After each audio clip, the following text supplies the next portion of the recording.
Hello guys! Marami nga ang nagtatanong sa akin kung saan raw ba makabibili ng mga legit na carnivorous plants. Halina kayo at ipapakita ko sa inyo.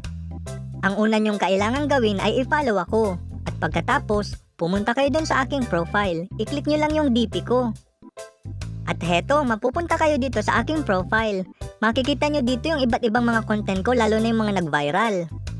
Sunod yung kailangan gawin ay hanapin yung link ng Plan Kuya Garden Center. Pag nakita nyo na yung link ay i-click nyo ito.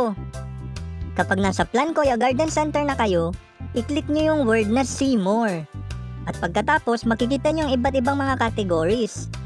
O diba ang dami nyong pagpipilian? Kung ang hanap nyo ay yung Venus flytrap, i-click nyo lang yung category ng Venus flytrap at mapupunta kayo dun sa iba't ibang mga cultivars ng Venus flytrap. Gusto nyo rin bang maranasang magtanim ng mga buto ng carnivorous plants? Aba, marami kaming mga pagpipilian dito. Maaari ba namang mawala yung substrate para sa mga carnivorous plants? Meron kami ditong perlite, coco peat, sphagnum moss at iba pa. May mga katanungan pa ba kayo? Huwag kayong mahihiya na mag-post sa comment section. Ito ang inyong Bicolanong Hardinero Plan Kuya. Please don't forget to follow. Happy planting sa inyo!